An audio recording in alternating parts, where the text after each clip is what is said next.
problem. And again, invoices will show that, all right, that your company is invoicing. You can show that there are multiple products where the person can work on, again, those in-house assignments on proprietary systems. And maybe your company will be having licenses or other special trademark or patented types of technology where the worker can go, and so on. You can become very creative with this. You don't have to follow my list. These are just ideas for you to consider and maybe for your law firm to think about, where you will be able to show that there is so much work available and that the person will be doing the technical assignment that they were originally given throughout the 3-year period. Another issue that comes up under these remote worker H1-B cases where the consultants are going out is the right to control. So why do they care about this again, right? Why does USCIS even care about right to control the worker? Well, again, in the past, you had staffing companies where they would file the H1-B for the worker. They would send the H1-B worker to a company to fulfill some role, but that was the end of the petitioner's involvement with the worker. The only thing they would do is give a paycheck. They wouldn't be supervising, they wouldn't be following up and training or doing anything with the worker, just sending them out to do some coding at the client location. Immigration didn't like this because they think it's like you're not really an employee if you get no mentorship, if you get no support, the only thing you get is a paycheck. They don't like that. They want to see that your company is controlling the worker and will be responsible for the worker and make sure that the worker is actually doing the job that was described in the H1-B petition and not something else, because after you send the worker to the client location, if you're not controlling it, that person could be doing anything else, and you don't know. So immigration wonders if you're keeping track of that worker. Okay? So the way to show that you have control of the worker would be to provide things like organizational charts that show the worker being firmly established in the organization under a manager, under a supervisor. The name of the supervisor is there. The title of the supervisor will be there. There will be a chain of command. And so that's very helpful.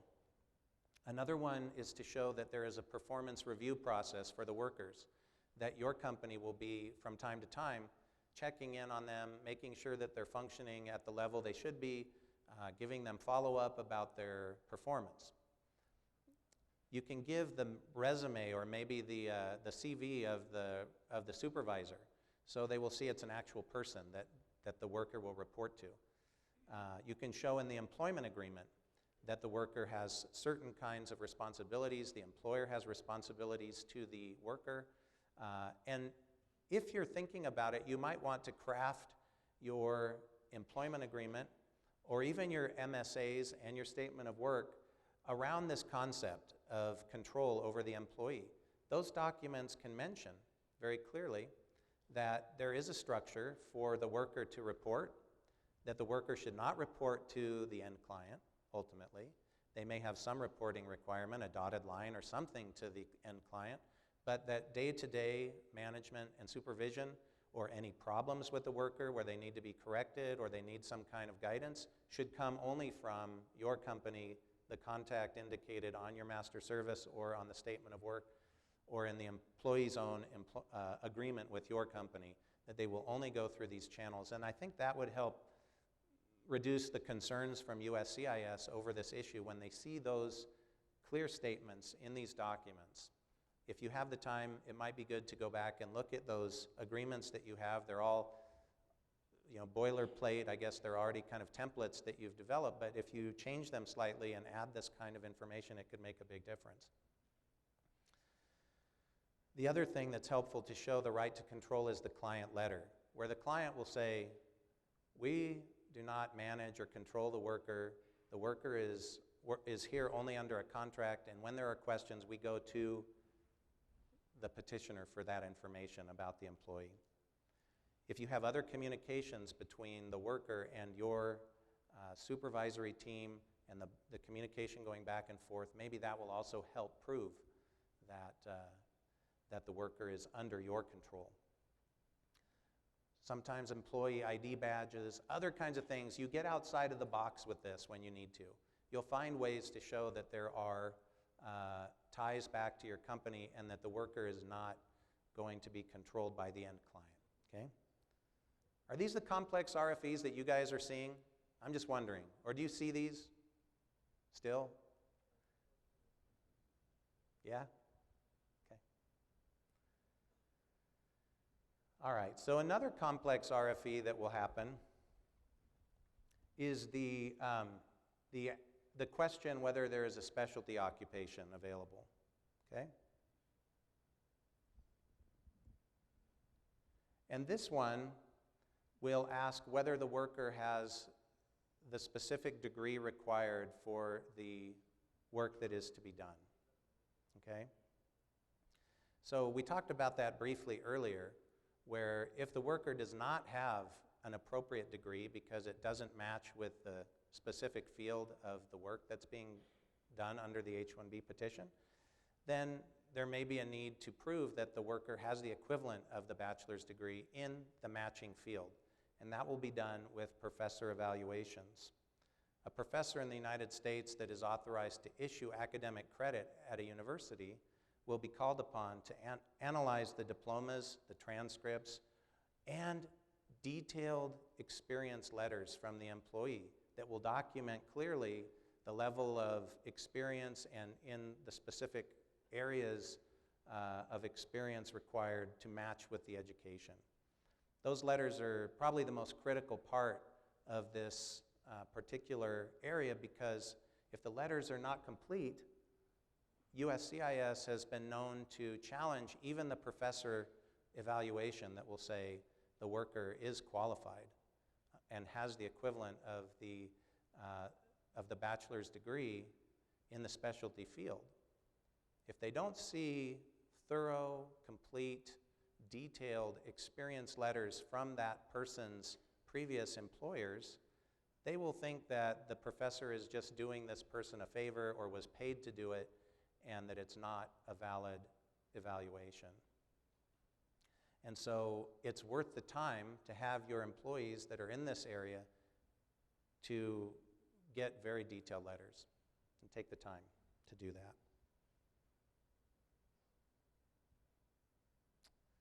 Okay, here's another one that comes up. And this is this is like something that's been bothering me lately, because I've seen a trend at USCIS where they're coming back and trying to make you prove that a bachelor's degree is required for the position that's open. And one of these is systems analyst. It comes up all the time. Computer systems analyst is a job in the United States that is done at various levels. Okay, so at the lower level, you may have somebody who has no education for university, maybe has a little education or up to a couple of years of university studies. But of course, at the high end of a systems analyst is somebody who could have a master's degree and has 10 years experience and uses all of it in the performance of the job.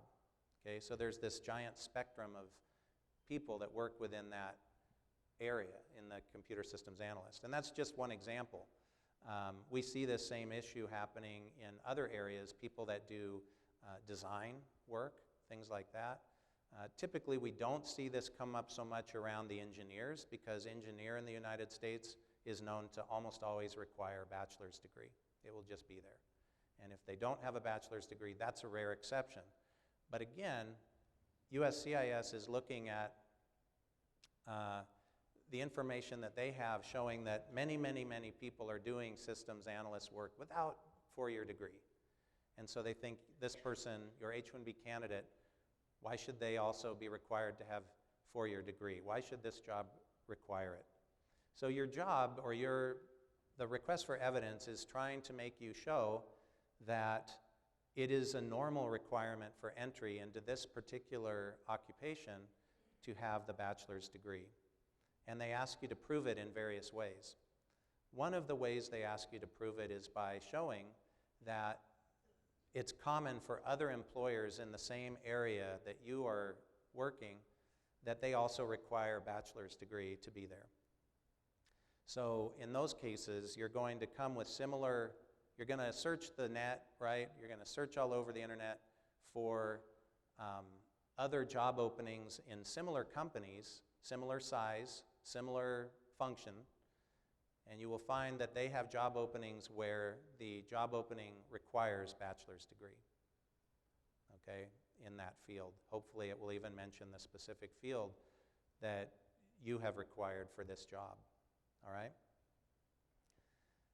Those job postings can be fairly persuasive, but I don't think they're super persuasive myself. I think that they're useful, but in my experience, immigration doesn't give them a lot of, they won't give them a lot of deference, okay? They're not going to think that this is such a big thing that you've provided. In fact, what they will do is they will spend a lot of time picking them apart and showing why they're different. They'll say, oh, you gave us one from an SAP company, but you're a PeopleSoft company or something else, and they'll just look for every difference that will be there, okay? Another thing that USCIS will do is they will point to the government publications that describe the different kinds of jobs. One is called OOH, that's called the Occupational Outlook Handbook. I see some heads nodding like people know these publications. That's good. You should know them. They're really fun to read. Not really, okay? They're not really fun to read. They're kind of boring actually, but they describe all the different occupations that you can find in the United States, especially this one called the DOT, or the Dictionary of Occupational Titles. That's a fun one to read. It has every known occupation that you will ever find there, and you can go and be entertained learning about just every job that you never imagined existed. But the job of your employee will be there. The systems analyst will be there, and it will say in the government publications sometimes that a bachelor's degree is required, or should be required in most cases. If you can find this and it's supportive of your case, great. But in the case of systems analyst, it will actually show that not so many people are having bachelor's degrees, so you're kind of stuck with that. And that's where they keep pointing. USCIS keeps pointing back to that, saying, hey, the government surveys do not show this as a normal requirement for the H-1B worker, so why are you saying it? Another one that you can show is the IEEE, or membership in a professional organization, that your worker is there, that they are actually professional level workers, and that they have joined these organizations that will help you to prove that they are recognized as a higher tier worker in the spectrum of people that do this kind of work. Finally, we have the expert opinion letters. So just by show of hands, does anyone use the expert opinion letters in these cases? Have you seen it? Does it ever happen? No hands?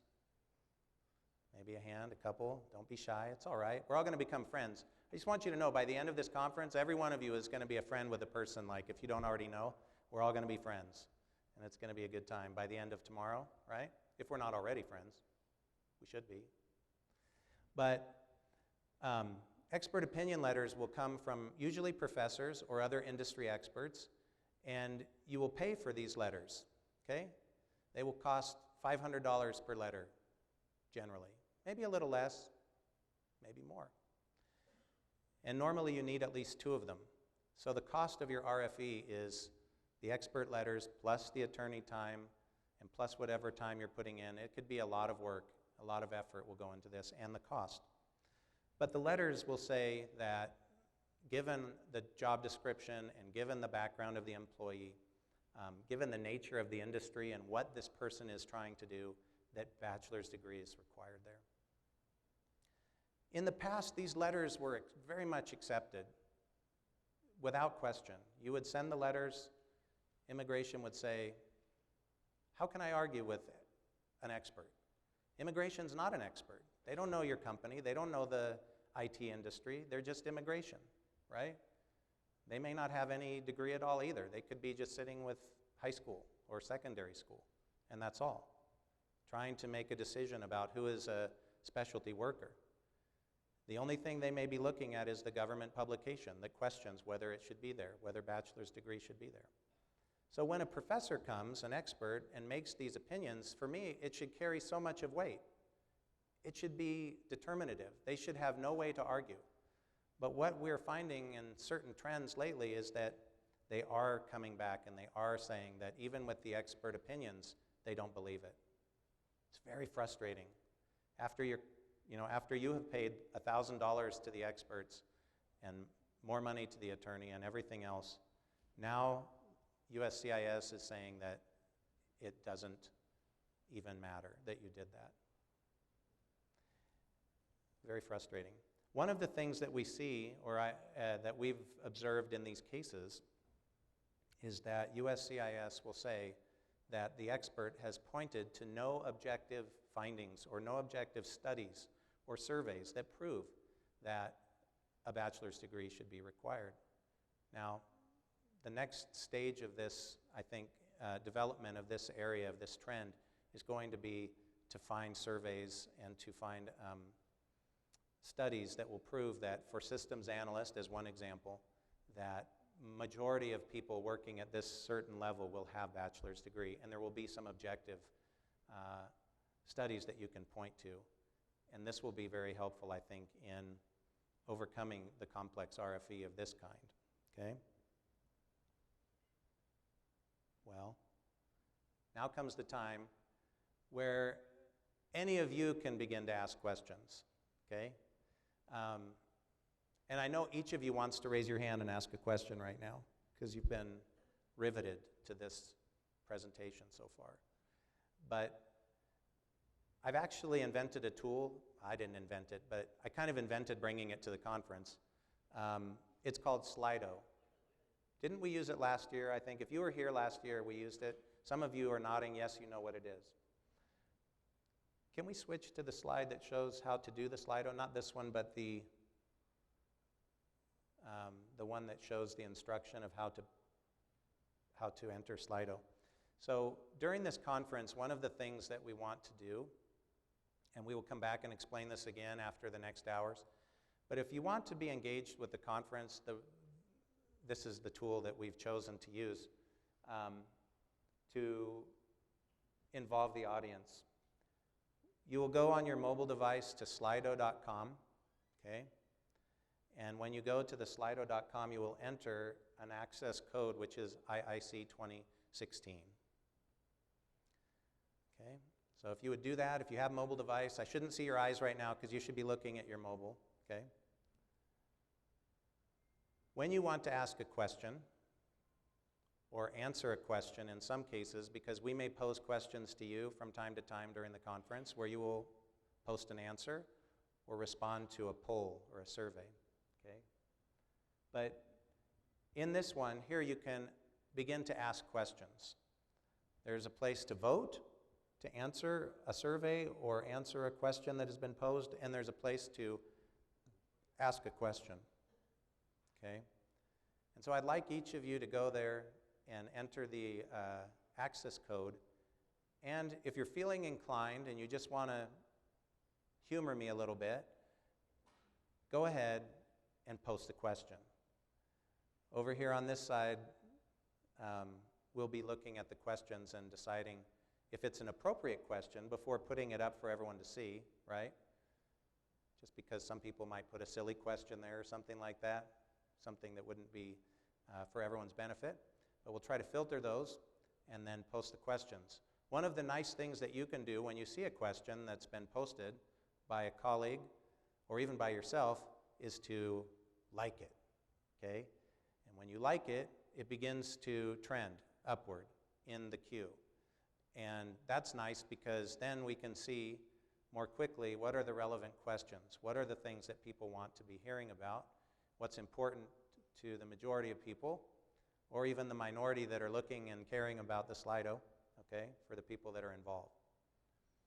All right? So if you can't figure out the technology, that's okay. You can raise your hand and ask a question anyway, and maybe somebody who's like a little bit more techie will come help you in a little bit. If you have a problem, we have some people here that would love to help you get connected. Hopefully the Wi-Fi is working or you have a 3G or something LTE connection that you can use. And if anyone's having trouble with that, again, let us know. All right? So with that, we only have a few minutes left in this panel. Not sure if you've been able to ask a question, if you're seeing some that are coming up. You need to change it to a different view. I'll have to work with this over the next hour if you've posted some questions. Let me just run over here for a second.